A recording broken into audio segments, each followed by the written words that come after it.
So Mark, hi, we said we'd like to explore the notion of compassion in the context of collaboration within organizations to ensure that the results the organization delivers are optimum for the organizational goals and the individual goals. So Yes. I'd love to hear your perspective.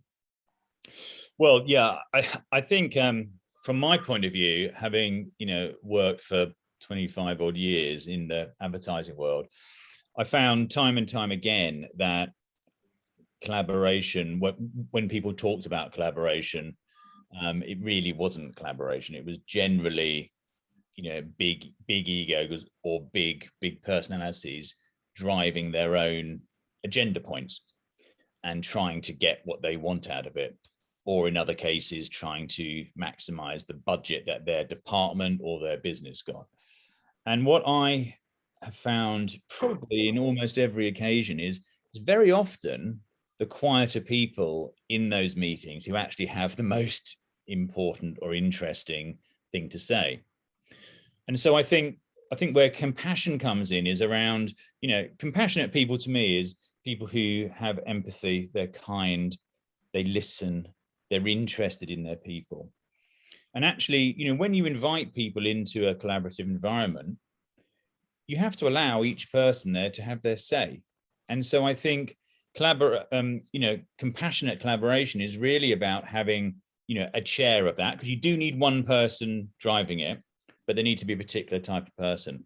And they need to allow an environment where even the quieter people or the people who might be suffering from anxiety or something like that, they're allowed to have their say. And it's one of those classic things, isn't it, of, no answer or no view is wrong in that situation. You have to allow free conversation. And the only way you can do it is if people feel they can say what they want to say without being judged. And I think that becomes really, really important. And that's how it becomes a successful, compassionate collaboration. I've seen time and time again, people who are struggling or who are a little bit shy or a little bit quieter get destroyed in those situations when you've got really, really, table thumping. I want this. This has got to be the agenda. This has got to be my way or nothing. And then you question why you're having this collaboration, this meeting in the first place, if it's going to be your way. And I think it comes down to kindness, doesn't it? It comes down to kindness and listening. Yeah.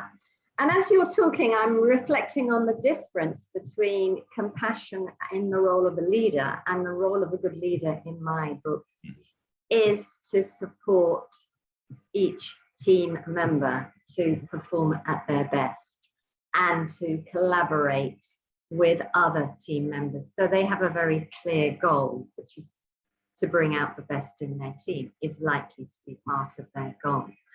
Where it becomes more, if you like, challenging is where you have two team members looking to support each other, or perhaps there's a part of them each would like to support the other because they are a compassionate person, but then they have another part who is very keen on their own development or their own promotion. And that piece, those two parts can be at odds with each other. So there is an interesting exploration.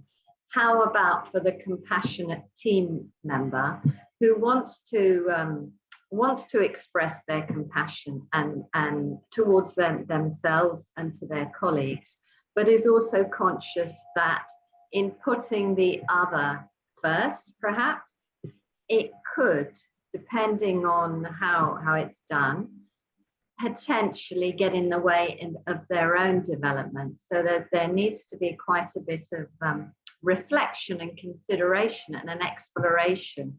How can I be a compassionate colleague to my another team member, and also, if you like, perhaps I'm also have a part that wants to put myself first, which would be normal over and above my colleagues. So how do I hold both of those in order to get the best result for myself, for the colleague, and for the organizational goals. Maybe you have something to say on that. Yeah, that's a very, very big question, isn't it? I think. For me, I think it really comes down to, like a lot of these things, it comes down to not necessarily those individuals so much, but how they're led. So it becomes a cultural thing within an organization. I mean, I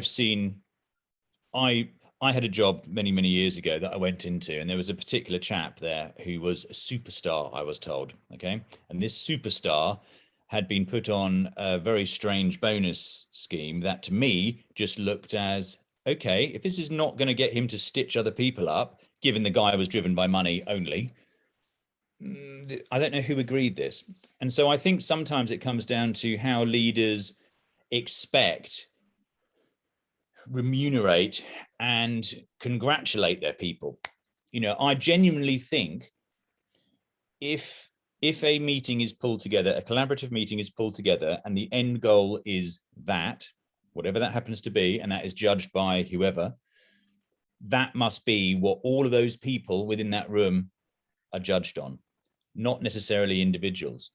So you're always going to have this push and pull between competitiveness and collaborating with people, because we're human beings and we have a survival mechanism that kicks off and we get competitive.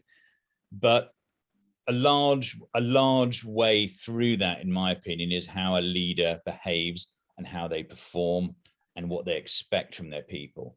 If you start bonusing or remunerating or promoting people based on their individual performance themselves, it doesn't take a genius to work out you're going to end up with a very, very competitive scenario. In my mind, if you are in that sort of environment, and even if it's not bonuses, it could be simply promotions, pay rises, things like that. If part of your performance is judged on how you have worked together with people for the good of the business or the client, as well as individual performance metrics, I think you start to create a culture where people actually do start to care about the overall. As you're talking, what's coming up for me is the importance of putting a greater emphasis, as you're alluding to, on the goals of the team, and a much lesser emphasis on each individual's performance, and to look at the team as a collective. Absolutely. How can we work together as a team, and then we change, and then we move into, okay, so this part of the team is limping along for whatever reason. Let us collectively support that part of the team that's limping along, and then we come together. And that is a really important way of bringing compassion across the team. So we look at the team as an entity. Absolutely. And we move away from looking at individuals. So, Marc, I'm conscious of our time, but it's really been really valuable to have this conversation. And thank you. I've enjoyed it. It's a very important topic. And I look forward to our next one. Thank you. Brilliant. Thank you very much, Karen. Bye.